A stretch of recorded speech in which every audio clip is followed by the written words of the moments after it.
Hello friends, welcome back to cinema secrets. இந்த வீடியோவில் நான் பேச போகிற விஷயம் நடிகை நயன்தாரா மற்றும் அவர்களின் சொம்பு தூக்கியான அவங்களோட கணவனான விக்னேஷ் சிவன் அவர்கள் செய்யக்கூடிய அட்டூழியங்கள். இவங்க ரெண்டு பேரும் சேர்ந்து மாத்தி மாத்தி போட்டி போட்டுக்கிட்டு செய்யக்கூடிய அட்டூழியங்கள் மற்றும் அட்ராசிட்டிகளை பத்தி தான் இந்த வீடியோல பேச போறோம். என்னடா இப்படி கிளம்பிட்டீங்க, என்னென்ன மாதிரியான வேலைகளெல்லாம் நீங்க பாத்துட்டு இருக்கீங்கடா, அதுவும் உங்க ரெண்டு பேருக்கும் கல்யாணம் பண்ணி வச்சதே தப்பு அப்படின்ற மாதிரி ரெண்டு குடும்பமும் மாறி மாறி காரி துப்பிக்கிற மாதிரி இவங்க ரெண்டு பேரும் சொசைட்டிக்காக ரொம்பவே செருப்படி கொடுக்கக்கூடிய பல வேலைகளை பார்த்துட்டு இருக்காங்க.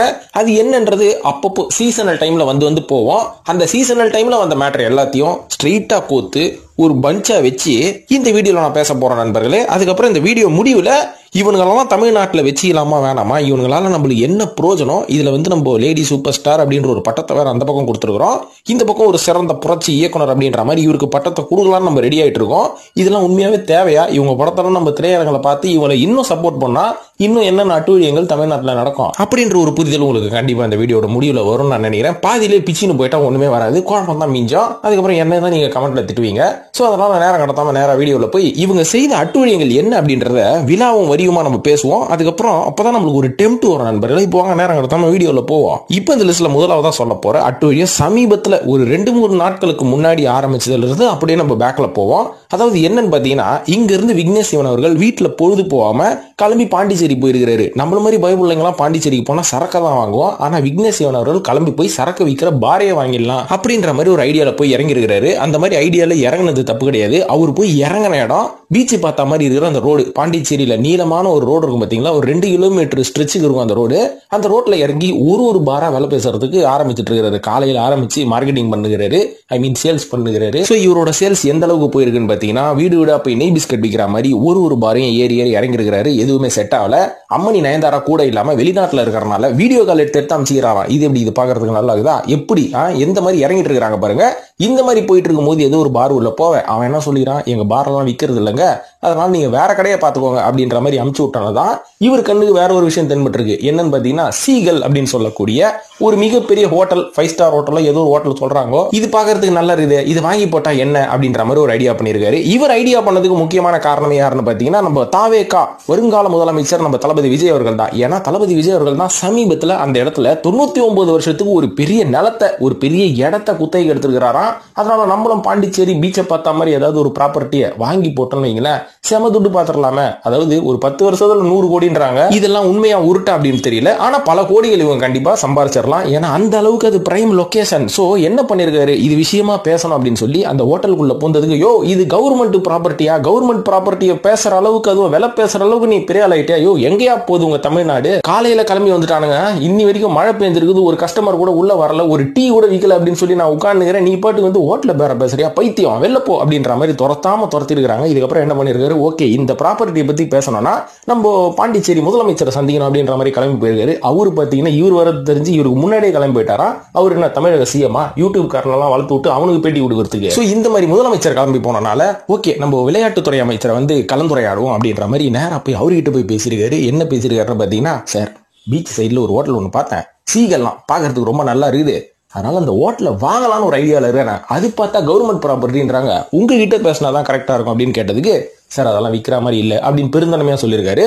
சரி சார் விற்கலன்னா கூட பரவாயில்ல, கொஞ்சம் வருஷத்துக்கு லீஸுக்கு கொடுங்களேன், அந்த நடிகருக்கு மட்டும் பக்கத்துல இருக்கிற ஒரு பெரிய நிலத்தை வந்து கொடுத்துருக்கீங்க, எனக்கு கொடுங்க, அவருக்கு 99 வருஷத்துக்கு சரவணா ஸ்டோரை குத்தை விட்டா மாதிரி கொடுத்தீங்கன்னா எனக்கு ஒரு 10-20 வருஷத்துக்கு கொடுங்க அப்படின்னதுக்கு, அதுவும் ஐடியா இல்ல சார். சரி சார் ஐடியா இல்லைன்னா என்ன, ஐடியா வர வச்சுக்கிட்டு வாடகையாச்சும் கொடுங்க சார் கேட்டதுக்கு, யோ ஏஞ்சி போயா அப்படின்ற மாதிரி சொல்லிட்டு இருக்காங்க. அதுக்கப்புறம் வெளில வந்து ஒரு ஐயோ பக்கத்துல இந்த லோக்கல் மேனேஜர் வச்சுட்டு இவ்வளவு டீல் பேசிருக்கிறோமே, இவன் போன உடனே ட்விட்டர்லயும் இன்ஸ்டாகிராம்லயும் போட்டு விட்டானா, நம்ம வேற ட்விட்டர்ல இல்லையே, இப்பதான் வெளில கிளம்பிக்கிறோம், என்ன அப்டேட்னு தெரியாதுன்னு முடிச்சிட்டு இருந்தவரு டக்குன்னு ஒரு மேட்டர் ஒன்று பேசியிருக்காரு. என்னன்னா, இந்த பாரு நான் ஹோட்டல் வாங்க வந்தெல்லாம் சொல்லாத, ஒரு படத்துக்காக லொகேஷன் பார்க்க வந்தேன், அதுவும் ஏர்போர்ட் சீனு, அதனால எங்க ஏர்போர்ட் வந்து நல்லா இருக்கும் அப்படின்ற மாதிரி ஒரு இடம் பார்க்கறதுக்காக வந்தேன், அதுக்காக பர்மிஷன் வாங்க வந்தேன்னு சொல்லு அப்படின்ற மாதிரி சொல்லியிருக்காரு. பொய் சொன்னாலும் பொருந்த சொல்லணும். ஏற்கனவே பிரதீப் ரங்கநாதனை வச்சு LYKயா LIKவா அப்படின்னு ஒரு படம் எடுக்கிறேன்னு ஆரம்பிச்சு அந்த படம் பாதியிலே தொங்கி நிக்குது. பிரதீப் ரங்கநாதன் அந்த படம் ப்ராஜெக்ட்ல இருந்து ஓடி போயிட்டார் அப்படின்ற மாதிரி சொல்றாங்க. அதனாலதான் டிராகன் படத்தை ப்ரமோட் பண்ணிக்கிறாரு, டிமார்ட் அப்படின்னு சொல்லிக்கினேன். சோ எந்த படத்தை இப்ப இவர் ஆரம்பிச்சு எந்த படத்துக்காக ஏர்போர்ட் இந்த லெவலுக்கு இவர் தேர்ந்துகிறார் அப்படின்னு தெரியல. அது ஏன் பாண்டிச்சேரிக்கு வரணும், அந்த பக்கம் ஸ்ரீபெரும்புத்தூருக்கு கிளம்பி போனீங்கன்னா ஏகப்பட்ட வேஸ்ட் லேண்ட் இருக்குது, அங்கேயே நீ பண்ணிருக்கலாமே அப்படின்ற மாதிரி தான் நம்மளுக்கு பதில் கேட்க தோணுது, கொஸ்டின் கேட்க தோணுது. சோ இந்த மாதிரி ஒரு விஷயத்துல இருந்து மாட்டிக்கிட்டு சமீபத்தில் கான்ட்ரவர்சி ஆயிட்டாரு. சோ இது மட்டுமா, இதுக்கு முன்னாடி ஒரு 2-3 வருஷமாவே ஒரு கான்ட்ரோவர்சி கிங்காவே சுத்தி இருந்தாரு. அதுல அடுத்த மேட்டர் என்ன அப்படின்றத பத்தி நம்ம பேசுவோம். இரண்டாவது மேட்டர் இவரோட மனைவியை பத்தி பேசுறோமா, அதாவது லேடி சூப்பர் ஸ்டார் அவர்கள். லேடி சூப்பர் ஸ்டார் அவர்கள் அப்படின்ற ஒரு பட்டத்துக்கு நான் ஆசையே படலங்க, ஃபேன்ஸா கேட்கறதுங்க அவ்வளவுதாங்க. அதனாலதாங்க நான் லேடி சூப்பர் ஸ்டார் அப்படின்ற மாதிரி எல்லா படத்துலயும் போட்டுட்டு இருக்கேன் அப்படின்னு எந்த படம் ப்ரமோஷன் இருந்தாலும் உட்கார்ந்து வாய் இழிய பேசிட்டு இருக்காங்க இல்லையா. ஆனா உண்மையாவே உங்களுக்கு இந்த பட்டம் வேணுமா வேணாமா அப்படின்னு கேட்டா, இவங்களோட அக்ரிமெண்ட் சைன் பண்ணுவாங்க பாருங்க இந்த சம்பளம் வாங்கும் போது, அதுல பார்த்தா தெரியும் வலுக்கட்டாயமா அக்ரிமெண்ட்ல லேடி சூப்பர் ஸ்டார்னு போடே அப்படின்ற மாதிரி போட்டு வாங்குறாங்களாம். இதெல்லாம் ரூமர்ஸ், எவன் போய் இவங்க சைன் பண்ற அக்ரிமெண்ட்டை பாக்குறான் அப்படின்ற மாதிரி நம்மளுக்குள்ளேயே நம்ம கேள்வி கேட்டாலுமே கூட வேற ஒரு சம்பவம் நடந்தது. அந்த சம்பவம் வந்து சினிமா வட்டாரத்தில் இருக்கிற ஒரு சில பேருக்கு கண்டிப்பா தெரியும். என்ன மேட்டர் அப்படின்னு பாத்தீங்கன்னா, இவங்க சூப்பர் ஸ்டார் ரஜினிகாந்த் கூட சேர்ந்து அண்ணாத்த அப்படின்னு ஒரு படம் நடிச்சாங்க பாத்தீங்களா. இந்த படத்துல ஹீரோ துரதிருஷ்டவசமாக சூப்பர் ஸ்டார் ரஜினிகாந்த் அவர்கள். சோ ஆப்வியஸா இவரோட பேரை ஸ்கிரீன்ல போடும்போது சூப்பர் ஸ்டார் ரஜினின்னு தான் போடணும். அடுத்ததா நயன்தாரான் போடும்போது லேடி சூப்பர் ஸ்டார்னு போடுங்கன்னு கேட்டிருக்காங்க. கொந்தளிச்சு போயிட்டாங்களா சன் பிக்சர்ஸ். ஏமா சூப்பர் ஸ்டாருக்கு அடுத்தபடியா உன் பேர் போடுறதே பெரிய விஷயமா, ஆனா அதுக்கு லேடி சூப்பர் ஸ்டார்னு ஒரு பட்டத்தை வச்சு போடுன்றிய, இதுக்கு நான் என்ன பதில் சொல்றது அப்படின்னு கேட்டதுக்கு கெஞ்சு கூத்தாடி நீங்க போட்டே ஆகணும் அப்படின்ற மாதிரி பயங்கரமா டிமாண்ட் பண்ணி கடைசியில அந்த பேரை போட வச்சிருக்காங்க. எப்பேற்பட்ட பெருமை பிதிர்கோபால்னு பாருங்க. சரி ஓகே, லேடி சூப்பர் ஸ்டார்னா என்ன, சரி சூப்பர் ஸ்டார் அப்படின்ற ஒரு பட்டம் இத்தனை வருஷமா நம்ம சூப்பர் ஸ்டாருக்கு ஏன் கொடுத்துருக்காங்க அப்படின்னு பாத்தீங்கன்னா, இவர் நடிக்கிற படங்களில் கலெக்ஷன் எப்படியும் 200 கோடியை தாண்டிடும். அது மட்டும் இல்லாம ஜப்பான் முத கொண்டு இவருக்கு ஃபேன் பேஸ் அந்த லெவல்ல இருக்கு. வருஷத்துக்கு எத்தனை வருஷங்க, 30-40 வருஷமா உழைச்சிட்டு இருக்கிறான் மனுஷன். இது மட்டும் இல்லாம பிளாப் அப்படின்னு ஒண்ணு கொடுத்துட்டா அதுக்கப்புறம் அந்த ப்ரொடியூசர்ஸை வந்து இவரே காப்பாத்துவாரு. இவ்வளவு நல்ல விஷயங்கள் ப்ரொடியூசர்ல இருந்து எல்லா டைரக்டருக்கும் இவர் ஒரு சொம்ம சிப்பனம், அப்படிதானே, சிம்ம சொப்பனமா, சிம்ம சொப்பனம். ஆனா நயன்தாரா இந்த பக்கம் பாத்தீங்கன்னா இது வரைக்கும் அவங்க என்ன பிளாக் பஸ்டர் சூப்பர் ஹிட் கொடுத்தாங்கன்னு எனக்கு சத்தியமா ஞாபகம் இல்ல. தெரிஞ்ச வரைக்கும் நிறைய பிளாப் கொடுத்தாச்சு. 12 காதல் கதை இருக்குது உங்களுக்கு. இது மட்டும் இல்லாம ப்ரொடியூசரை அழ வைக்கிறது, ஒரு ப்ரொடியூசர் இவங்களை கமிட் பண்ணிட்டான்னு வைங்களேன், செத்தாண்டா சேகர் அப்படின்ற அளவுக்கு ஃபுல்லா வாரி நக்கி துண்டுட்டு போயிடுறது. சோ இந்த அளவுக்கு ப்ரொடியூசரை காலி பண்றது, சொசைட்டிக்கு நல்ல மெசேஜ் சொல்லக்கூடிய அளவுக்கு விரல்ல என்ற அளவுக்கு கூட படங்கள் கிடையாது. முக்காவாசி காத்து வாக்கல காதல் இந்த மாதிரி படங்கள் நடிக்கிறது. இதனால இவங்க லேடி சூப்பர் ஸ்டாரா ஏங்க, ஒரு நியாயம் வேணாங்க, இந்த படத்தை தூங்குறா முதல்ல அந்த ஆளுங்க. மூன்றாவதா திருப்பி விக்னேஷ் சிவன் அவர்கள்கிட்டே வருவோம். அதாவது இவங்களுக்குள்ள எப்படி காதல் ஏற்பட்டது அப்படின்ற ஒரு கதையை வந்து பரவலா பல பேருக்கு தெரிஞ்சாலும் இதுக்கு பின்னாடி இருக்கிற அந்த டீப்பான பாலிடிக்ஸை பத்தி நிறைய பேருக்கு தெரியாது. இது எப்போ ஆரம்பிச்சது அப்படின்றத பத்தி மூன்றாவதா சொல்லுவோம். இதுவும் ஒரு கான்ட்ரோவர்சி தான். என்ன மேட்டர்னா, போடா போடி அப்படின்ற ஒரு வரலாற்று காவியம் ஒன்று எடுத்தாரு பாத்தீங்களா. இதோட அந்த படத்தோட தலையும் புரியாது காலம் புரியாது, அந்த அளவுக்கு ஒரு லட்சணமான படம். இதுக்கு சிம்பு ஏமாத்திட்டாங்கன்னு சிம்பு வெளில வந்து சொல்றது, இவர் மூளையை கைட்டி வீட்டுல ஃப்ரிட்ஜ்ல வச்சுட்டா வந்து படத்துக்கு ஷூட்டிங்க்கு வந்தாரு அப்படின்னு அவரை கேட்கணும் போல தோணுது. இருந்தாலும் இப்ப கேட்க முடியாது. என் பைப் லைன்ல என்ன மாதிரியான படங்கள்லாம் இருக்கு தெரியுமா, நான் ஆத்மன் டிரான்ஸ்ஃபர்மேஷன் பண்ணிட்டேன் அப்படின்ற மாதிரி இவரோட ஃபேன்ஸ் இவருக்கு முந்திட்டு வருவாங்க. சீக்கிரமா ஹிட் கொடுங்க, இல்லைன்னா உங்களை நோக்கி தான் பாயும் தோட்டா மாதிரி வரும் என்னோட கேள்விகள் எல்லாம் அப்படின்னு நான் சொல்லிக்கிறேன். சோ இந்த போடா போடி படத்தை முடிச்ச கையோட இப்ப இருப்பட்ட டைரக்டர் தமிழ் சினிமாவுக்கு தேவையில்லை அப்படின்னு இவர் டவுசர் டைரக்ட் வெளில அமிச்சிட்டாங்க. அமிச்சதுக்கு அப்புறமா என்ன பண்றது, பொழப்புக்கு ஏதாவது பண்ணணும்னு சொல்லி போஸ்டர் டிசைன்ல இறங்கிட்டாரா மனுஷன். இந்த மாதிரி பல படங்கள் போஸ்டர் டிசைன் பண்ணும்போது சௌந்தர்யா ரஜினிகாந்த் அவர்களோட கண்ணுக்கு இவர் தென்பட்டு இருக்காரு. பரவாயில்ல, இந்த படத்துக்கு நல்ல கிரியேட்டிவிட்டி இருக்குது, இவனை கொண்டு போய் தனுஷ் கிட்ட விடுவோம், ஏன்னா அவர் தான் வந்து இப்போ மாறின்னு ஒரு படம் பண்ணிட்டு இருக்காரு, இந்த படத்துக்கு கொஞ்சம் போஸ்டர் டிசைன் பண்ணி விடப்பா அப்படின்னதுக்கு பண்ணி விடுகிறேன் அப்படின்னு சொன்னதுக்கு ரொம்ப இம்ப்ரெஸ் பண்ற அளவுக்கு போஸ்டர் டிசைன் பண்ண உடனே உட்கார வச்சு பேசிருக்காரு தனுஷ். யார் நீ இப்ப ஏற்பட்ட போஸ்டர் டிசைன் எல்லாம் பண்ற, ரொம்ப நல்லவனாவும் இருக்கிற அப்பாவியாவும் இருக்கிற, உன் பேக்ரவுண்ட் நான் சொல்லுனா, நான் தாங்க இந்த போடா பொடின்னு ஒரு படம் எடுத்தேன், அந்த படம் ஃபிளாப் ஆனனால எனக்கு என்ன பண்றதுன்னு தெரியல, basically I am a director and temporarily I am a poster designer அப்படின்னு சொன்னதுக்கு, நான் உன்னை வாழ வைக்கிறேன்டா வாடா, அவனடா உன்னை துரத்தி விடுறது, நான் உன்னை வளர்த்து விடுறேன்டா வாடான்னு சொல்லி கங்கன கட்டின்னு தனுஷ் அவர்கள் 4 கோடி ரூபாய் பட்ஜெட் உனக்கு தரேன், ஒரு நல்ல படம் பண்ணு, உனக்கு எந்த நடிகர்கள் வேணும் எவனோ வேணாலும் போடு, ஆனா 4 கோடி தான் பட்ஜெட், அதுக்கு மேல தாண்ட முடியாது அப்படின்னதுக்கு, ஐயோ குருநாதா வா குருநாதா, நான் ஒரு படம் எடுக்கிறேன், சூப்பரான சப்ஜெக்ட் ஒன்று இருக்கு, நானும் ரவுடி தான் அப்படின்ற மாதிரி. சோ அப்படின்னு சொல்லி விஜய் சேதுபதி அவர்களை கமிட் பண்ணி உள்ள கொண்டு வந்தாச்சு. இதுக்கப்புறம் ஹீரோயின் எங்கன்னு தேடும் போது தனுஷ் அவர்கள் தான் ரெக்கமெண்ட் பண்ணாரா, நம்மளுக்கு ஒருத்தி அடிமை இருக்கிறா, ஏற்கனவே என்னோட ஒரு படத்தோட பாட்டுக்கு சும்மாவே ஃப்ரீயா வந்து டான்ஸ் ஆடி காமிச்சிட்டா, சோ வா அவளை இன்ட்ரோடியூஸ் பண்ணி விடுறேன், அவளுக்கு ஏதாவது ஒன்று பண்ணு, ஏன்னா அவளும் ரொம்ப நாளா இட்டு விடுவாம சுத்தி நிற்கிறா, உங்க 2 பேரையும் ப்ரொஃபஷனலா நான் கோத்து விடுறேன், ஏதாவது ஒன்று பண்ணு, 4 கோடி ரூபா ஒரு 4.5 கோடியாச்சும் திருப்பி கொடுங்கடா, நீயும் வந்து கொஞ்சம் பழச்சிக்கோ அப்படின்ற மாதிரி சொல்லி தனுஷை நம்பி காசை போட்டதுக்கு ஆரம்பத்துல எல்லாம் நல்லா நடந்திருக்கு. இதுக்கப்புறமா தான் விக்னேஷ் சிவன் அவர்கள் ஒரு மாஸ்டர் பிளான் போட்டிருக்காரு. சத்தியமா இந்த படமும் ஓடுமா ஓடாதான் தெரியல, இந்த இளிச்சவன் நம்மள நம்பி 4 கோடி ரூபா கொடுத்துட்டான், சரி நம்மளும் எடுத்து பார்ப்போம், கழுத ஓடிச்சுன்னா லக்கு, ஓடலன்னா மறுபடியும் போஸ்டர் டிசைன் எல்லாம் பண்ண முடியாது, கம்ப்ளீட்டா செட்டில் ஆகணும், என்ன பண்ணலாம், நயன்தாரா அவர்கள் என்ன பண்ணிட்டு இருக்காங்க அப்படின்னு கொஞ்சம் ஆராய்ச்சி பண்ணி ஆரம்பிச்சு பார்த்தாதான் தெரியுது, இந்த பொண்ணு ஏகப்பட்ட லவ் ஃபெயிலியரை கிராஸ் பண்ணி வந்துருக்குது, சொத்து மதிப்பு பாத்தீங்கன்னா 100 கோடி ரூபாய் தேரும், இதை எப்படியாவது கரெக்ட் பண்ணி கோல்டு டிகர் மாதிரி அவங்களுக்கு பதிலாக நம்ம ஆயிட்டோம்னு வைங்களேன், நம்ம சமயம் செட்டில் ஆயிடலாம், வேலைக்கே போவானா, சாவர வரைக்கும் வேலைக்கே போவானா, உட்காந்து சாப்பிடலாம்ப்பா அப்படின்ற மாதிரி ஒரு பிளான் போட்டு நயன்தாராவை கரெக்ட் பண்றதுக்காகவே 4 கோடி ரூபா அப்படின்னு பிக்ஸ் பண்ண பட்ஜெட்டை 17 கோடியிலிருந்து ஆரம்பிச்சு 25 கோடியில முடிச்சிருக்காரு தனுஷ் அவர்களும். ஒண்ணுமே தெரியாம ஐயோ ஆரம்பிச்சிட்டானுங்க, படமும் கொஞ்சம் நல்லா வருது போல இருக்குது, செலவு பண்ணுவேன்னு 25 கோடியில போய் நின்னுக்குது இந்த படம். அதுக்கப்புறம் எதனால 25 கோடி ரூபாயில போய் நின்னுக்குதுன்னு கொஞ்சம் உத்து பார்த்தாதான் தெரியுது, டேய் 30 நாள் எக்ஸ்ட்ராவா ஷூட் பண்ணிருக்கா, எதுக்குன்னு கேட்டா லவ் பண்றதுக்கு, அவளை இம்ப்ரெஸ் பண்றதுக்கா, இது மேல செலவு பண்ண முடியாது படா அப்படின்ற மாதிரி தனுஷ் அவர்களும் நானும் ரவுடி தான்டா என் வேலையை காமிக்கிட்டுமா அப்படின்ற மாதிரி படத்துல இருந்து பாதியிலே விலகிட்டாராம். அதுக்கப்புறமா நயன்தாரா இவர் மேல இருந்த லவ்னால, அதாவது விக்னேஷ் சிவன் மேல இருந்த லவ்னால நான் கொஞ்சம் காசு போடுறேன் அப்படின்ற மாதிரி சில கோடிகளை போட்டு இந்த படத்தை முடிச்சதா சொல்லப்படுது.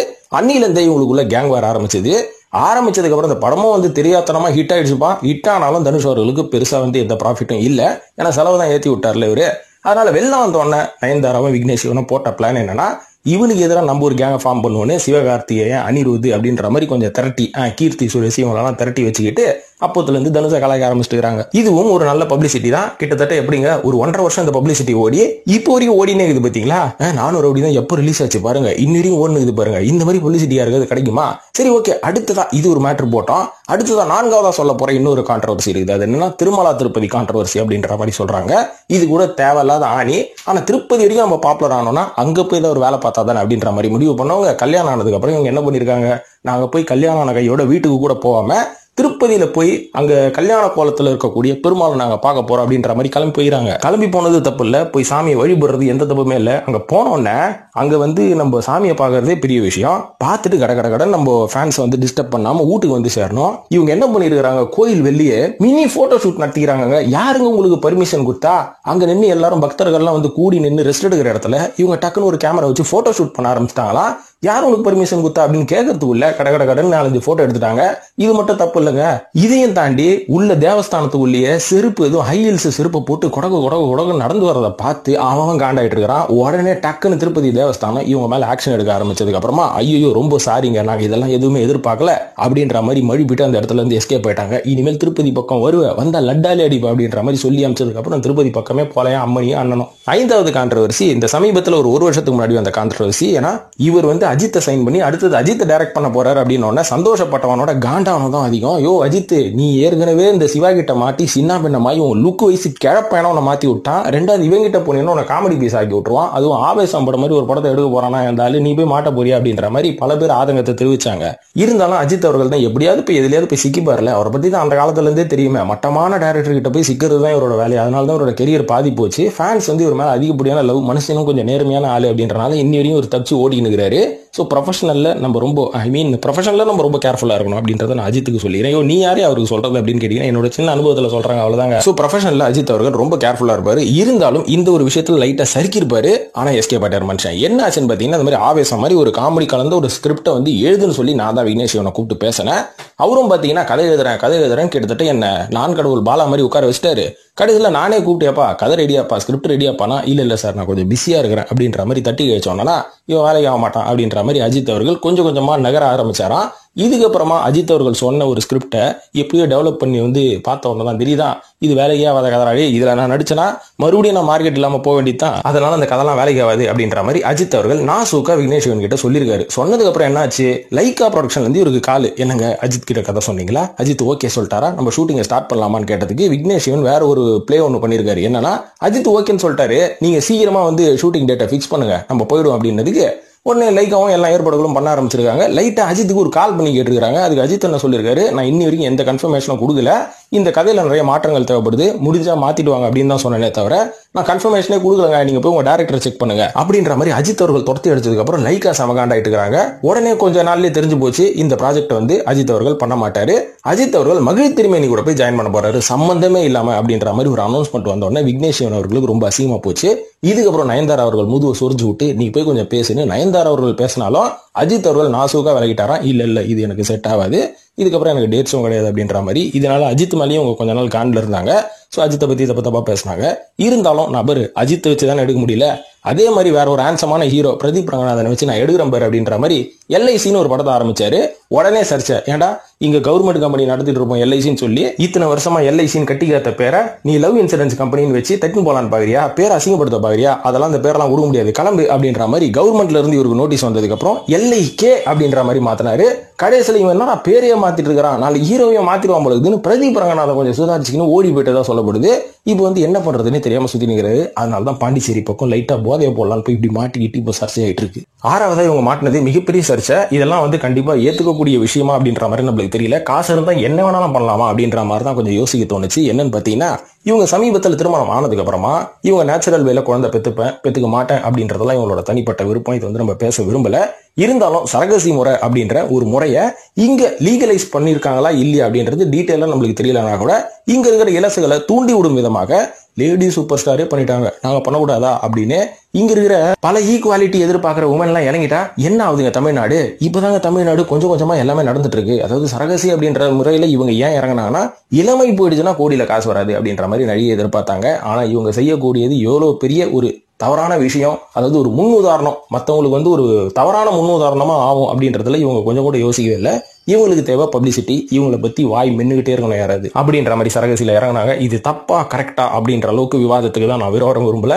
ஆனா இவங்க இப்படி ஒரு முறையில இவங்க பண்ணதும் மிகப்பெரிய பப்ளிசிட்டியா மாறி அதாவது இன்னைக்கு இருக்கிற ஹெல்த் மினிஸ்டர் தான் அவர் தான் மா சுப்பிரமணியம் ஆடி போயிட்டாரு. என்னடா இது எனக்கு வேலை கொடுத்துருக்கீங்க அப்படின்ற மாதிரி அவரே டென்ஷன் ஆயிட்டாரு. ஆனதுக்கு அப்புறம் பிரஸ்ல இருந்து சரமாரி கேள்வி கேட்டதுக்கு அப்புறம் நான் இதை பத்தி விசாரிக்கிறேன் அப்படின்னு கொஞ்சம் விசாரிச்சு பார்த்ததுக்கு அப்புறம் எல்லாமே லீகலா தான் இருக்கு. ஹெல்த் டிபார்ட்மெண்ட் எந்த ஒரு வயலேஷன் லாவும் இவங்க பண்ணல அப்படின்னு சொல்லி அவங்களே ரிலீஸ் பண்ணிட்டாங்க. பண்ணாமையா இருந்திருப்பாங்க, இருந்தாலும் கவர்மெண்ட் இவங்களை விட்டுருச்சுப்பா. சோ அந்த மாதிரியான ஒரு வேலையும் இவங்க பார்த்துட்டாங்க. இதெல்லாம் எதுக்கு? நானும் பார்த்துட்டு இருக்கேன். கடந்த 3 வருஷமா ஏதாவது ஒண்ணுத்துல மாட்டி சர்ச்சையான விஷயத்துல மாட்டி இவங்க பப்ளிசிட்டி பண்ணிக்கிட்டே இருக்காங்க. ஆனா இது எதுவுமே வந்து பாத்தீங்கன்னா ஒரு பாசிட்டிவான முன்னுதாரணமா இல்ல. ஒரு நடிகர் ஒரு நடிகை அப்படின்றவங்களுக்கு எவ்வளவு பெரிய ரெஸ்பான்சிபிலிட்டி ஃபேன்ஸ் கொடுத்துருக்காங்க. உங்களை பார்த்து தான் அடுத்த ஜென்ரேஷன் வேற நம்ம என்ன பண்ணலாம் அப்படின்ற மாதிரி முடிவு பண்றாங்க. அதை வந்து நீங்க புரிஞ்சுக்கிட்டு உங்களுக்கு ரெஸ்பான்சிபிலிட்டியோட நீங்க ஏதாவது ஒரு விஷயம் பண்ணீங்கன்னா இங்க இருக்கிற ஃபேன்ஸ் கண்டிப்பா உங்களை பாராட்டுவாங்க. அதை விட்டுட்டு சீப் பப்ளிசிட்டிக்காக இந்த மாதிரி சில்லறத்தனமான வேலைகள் எல்லாம் பண்ண ஆரம்பிச்சீங்கன்னா காலப்போக்குல நீங்க காணாம போயிடுவீங்க அப்படின்னு நான் சொல்றது கண்டிப்பா அவங்களோட காதலெல்லாம் உழாது. ஆனா இந்த டாபிக்கை பார்த்தோன்னே இவனுக்கு எப்படிடா ஸ்ட்ரைக் கொடுத்து இவன் சேனலை காலி பண்ணலாம் அப்படின்ற மாதிரி அவங்களோட நண்பர்கள் மற்றும் அவங்களோட வெல் விஷர்ஸ் சில விஷயங்கள் யோசிச்சா ஏதாவது ஒன்று கொடுங்கப்பா, எனக்கும் போர் அடிக்குது ஒரே மாதிரி டாபிக் போட்டு. ஸோ அதனால இந்த வீடியோ நான் இதோட முடிச்சுக்கிறேன். இன்னும் கான்ட்ரோவர்சிஸ்லாம் நிறைய இருக்கு, பேசினா போர் அடிக்கும். அதனால இதோட முடிச்சுக்கிறேன் நண்பர்களே. இது பற்றி உங்களோட கருத்துக்களை கமெண்ட்ல போடுங்க. இல்ல நயன்தாரா அவர்களோட தீவிர ரசிகன் எவனாவது இருந்தா திட்டுங்க, நானும் திருப்பி திட்ட மாட்டேன். அதுக்கு பதிலாக என்னோட நண்பர்கள் அந்த கமெண்ட்ஸை பார்த்துப்பாங்கன்னு சொல்லி இந்த வீடியோ முடிச்சுக்கிறேன். நன்றி, வணக்கம் நண்பர்கள்.